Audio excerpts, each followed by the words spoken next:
If you heard knocking from an apartment, would you answer? What if the place was locked, lights off, and the last people who lived there never made it out alive? Neighbors say it starts the same way every time. 3 slow knocks, then silence. But those who knock back never sleep through the night again. Tonight, we open the door to apartment 4B, and once you hear what's inside, you might wish you hadn't. If you can still hear knocking after this video, you might regret not subscribing. Just saying. 6 stories of weathered brick rising above a narrow street no one visits unless they have to. The building has stood for nearly a century, its walls worn thin by time, its bones groaning at night when the wind moves through the cracks. Inside, the floorboards give way with each step, not enough to trip you, but enough to remind you that they remember every foot that's crossed them. The hallway lights are a dull, yellowed glow, the kind that hums faintly when it's too quiet. Along the baseboards, a thin scent of damp wood lingers, mixed with something else, faint, metallic. Residents say it's the smell of the old pipes, but in the last year, some have sworn it's not the pipes at all. The neighborhood around it feels muted. A corner store with bars on the windows, a bus stop with no bench, just a leaning signpost. People here keep their heads down. They say the building has a bad history, but when you ask for details, most change the subject. Most, but not all. Apartment 4B has been empty since the winter before last. The last tenants, a man named Mark and his wife Eliza, never made it past February. It was ruled a murder-suicide, though no one can quite agree on the order. The newspapers printed the facts: 2 bodies, locked from the inside, no signs of forced entry. But the neighbors remember something the headlines left out. In the days leading up to it, residents on the 4th floor reported hearing knocking from behind 4B's door. Always in the dead of night. 3 knocks, then nothing. Even the night of the deaths, it happened. Some claim they heard it just minutes before the police arrived. The landlord doesn't show 4B anymore. If you ask, he'll wave it off with a shrug. Not worth the trouble, he says. But his eyes shift toward the 4th floor when he says it, like he's expecting to hear something from up there. Even in the middle of the day. Aaron and Mia didn't know the history. To them, apartment 4A was simply affordable, available, and close enough to the city for work. The lease was signed in a single afternoon. No questions, no hesitation. They moved in on a bright Saturday morning, carrying boxes up 4 flights of stairs, past a door with a tarnished brass number, 4B. The first week passed quietly. They noticed the building was never truly silent. The occasional groan from the floorboards, the faint rattle of pipes when someone on another floor ran hot water. Every now and then, a single tap would echo faintly through the wall they shared with 4B. Aaron would smirk and tell Mia it was just the plumbing. She believed him, at first. It was on the 6th night that they met Mrs. Keene, an elderly woman in a faded blue cardigan who lived down the hall. She stopped them as they were coming back from the store, her voice low but firm. "If you hear knocking," she said, "don't knock back and don't stand too close to the door." Mia asked why, but Mrs. Keene simply looked past them, her eyes fixed on the darkened door of 4B. She never answered. The warning stayed in the back of their minds until their 7th night. The air in the hallway seemed heavier that evening. Even inside, the quiet felt unnatural. No hum from the refrigerator, no distant footsteps above them. Mia was asleep by midnight. Aaron stayed up scrolling on his phone, the soft glow casting shadows across the room. At 2:13 a.m., the sound came. 3 knocks. Slow, deliberate, each one separated by the length of a breath. They came from the other side of the wall, the one that separated their bedroom from 4B. Aaron froze, listening. A long stretch of silence followed. Then another knock. This time, not from the wall, but from the hallway door. He slipped out of bed, careful not to wake Mia, and walked to the peephole. The hallway light flickered once, then steadied. 4B's door was closed, locked, its lights dark. And yet, as he stood there, the knocking began again. The knocks didn't stop after that first night. They didn't stay random either. By the 3rd time, Aaron noticed a rhythm, a sequence. 3 knocks, a pause, 2 quick taps, another pause, then one as if to finish the sentence. It was almost like a code. They tried to ignore it, but ignoring it only made it stranger. The moment the knocking began, the hallway light outside their door would flicker, just once at first, then in steady pulses, almost keeping time with the sound. When it stopped, the light returned to normal, humming faintly as if nothing had happened. Mia began avoiding the hallway at night. She told Aaron she sometimes heard something else when she stood near the door to 4B. Not just knocking, but the faintest sound of breathing. Slow, measured, as if someone was standing perfectly still on the other side, waiting for her to move away. On the fourth night, the air outside their apartment felt colder than the rest of the building. The light above them swayed slightly, though there was no draft. They walked past 4B without speaking, but both of them noticed the doorknob, trembling ever so slightly. If this happened in your building, would you ignore it? Or would you be the kind of person who unsubscribes, pretends it's not there, and hopes it goes away? I'd like to hear your excuse in the comments. Aaron decided to take action.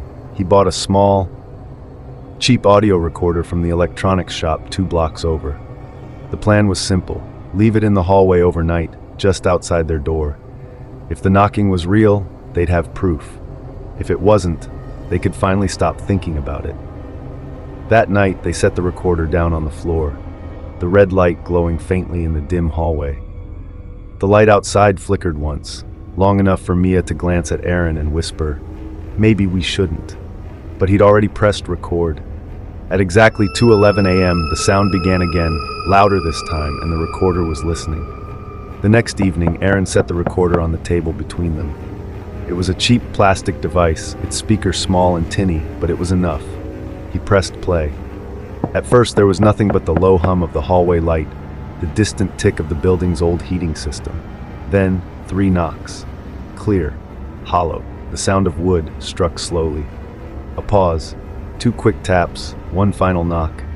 Aaron glanced at Mia, a half smile tugging at the corner of his mouth, proof it was real. But then faintly, almost buried beneath the static, a sound neither of them were ready for. A voice, whispering. They replayed it twice before they could make it out. On the third loop, it was undeniable. It said her name, Mia. Not shouted, not called, whispered, as though the speaker was close enough to be inches from her ear. Mia froze. Her hands tightened on the table's edge. She had moved into the building less than 2 weeks ago. She didn't know anyone here. And yet, someone, somewhere inside that locked apartment, knew her name. The next day, Aaron confronted the landlord. At first, he brushed it off. Bad wiring, old pipes, sound traveling through the walls. But when Aaron mentioned the voice, the landlord's smile faded. He leaned back in his chair, tapping the side of a chipped coffee mug. Finally, he sighed. After Mark and Eliza, there was a cleaner. I only sent her in once. She said she heard knocking when she was alone in there. Not from the walls, not from the door, from right behind her. She didn't finish the job, left the keys on the counter and walked out, said she felt something breathing down her neck the entire time. Aaron pressed him. Was the apartment really empty? The landlord's eyes shifted away from him, landing on the 4th floor stairwell as if he expected to see someone standing there. That apartment, he said finally, his voice dropping to a low, uneasy murmur, is never truly empty. By the end of that week, the sound had moved closer. The knocking no longer came only from the shared wall with 4B. Now, it was inside their own apartment. At first, faint, like fingertips brushing wood somewhere behind the plaster. Then, louder, more deliberate. Mia began noticing other changes. Small objects would disappear. A spoon from the kitchen counter, Aaron's keys from the coffee table, her hairbrush from the bathroom sink. Hours later, they would reappear, perfectly aligned in a neat row outside 4B's door. No explanation, no one admitting to moving them. Aaron tried to laugh it off, saying maybe someone was playing a trick, but neither of them could explain how those things had been taken and returned without either of them noticing. One night, Aaron stayed late at work. Mia was alone. It was just after midnight when it began. Knock, knock, knock. She froze. It was coming from the hallway door this time, slow, patient, like whoever was on the other side knew she had nowhere to go. Without thinking, she lifted her hand and knocked back. Silence. For a moment, she almost laughed, embarrassed at how tense she'd been. But then, 5 rapid knocks, fast, aggressive, so loud she felt them through the floorboards. She backed away from the door. Her phone trembled in her hand as she pulled up the hallway camera feed. The footage showed the door to 4A empty. no one standing outside, and yet, in the faint light spilling from the wall fixture, a shadow stretched across the threshold. Tall, motionless, wrong. It wasn't cast by anything she could see. Aaron had reached his limit. The knocks, the missing objects, the shadow under the door, it was no longer something he could brush aside. The next morning, he cornered the landlord in the lobby. The man resisted at first, but eventually, with a muttered curse, he reached into his pocket and pulled out a key, a single, tarnished brass key on a ring by itself. "Don't be in there long," the landlord said, eyes fixed on the fourth-floor landing. That afternoon, Aaron climbed the stairs alone. The air seemed colder as he neared 4B, as if the temperature had dropped only on that end of the hallway. The key slid into the lock easily, too easily for a door that hadn't been opened in over a year. The hinges gave a long, slow groan as the door swung inward. Inside, the apartment was as the police had left it. Dust lay thick over every surface, coating the floor in a thin gray film. The air was still, heavy, holding the stale scent of a space shut away from the world. He stepped into the living room, a couch draped with a sheet, a coffee table, untouched, picture hooks on the walls but no pictures. His breath came out in small clouds. Every step left a footprint in the dust. Except for one thing. The bedroom door was ajar, and on the floor inside, in the only patch of clean wood in the entire apartment, sat a coffee cup, fresh. Still damp inside, as if someone had just taken a sip. Aaron crouched. His fingers hovered over the porcelain, but he didn't touch it. That's when he noticed the wall. Fresh scratches, not old marks from furniture, but deep, jagged letters carved into the plaster. He stepped closer. The words were uneven, as if done in haste. "Mia, let me in."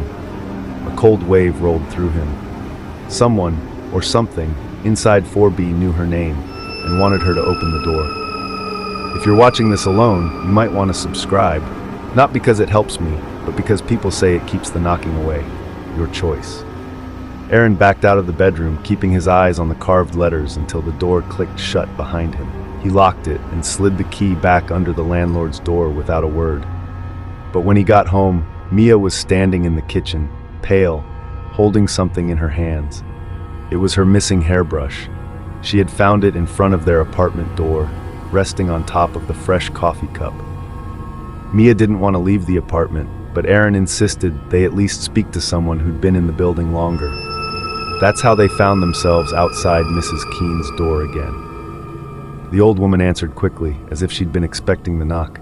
She invited them in without small talk. The room smelled faintly of tea and mothballs, the curtains drawn tight even in daylight. When Aaron mentioned 4B, Mrs. Keene's eyes sharpened. "It doesn't stop," she said. "Not for long. Doesn't matter who's next to it. The knocking, it happens to everyone.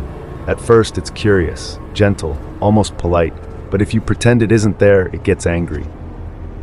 Mia frowned. "Angry how?" Mrs. Keene sat back, her gaze drifting toward the wall they shared with 4B. "Before Mark and Eliza, there was another tenant. Mark told me, a week before it happened, that he kept hearing the knocks, said they weren't random anymore. They were following something, matching something." "Matching what?" Aaron asked. She met his eyes, his heartbeat. The room felt smaller. The tick of the clock on the mantelpiece seemed louder.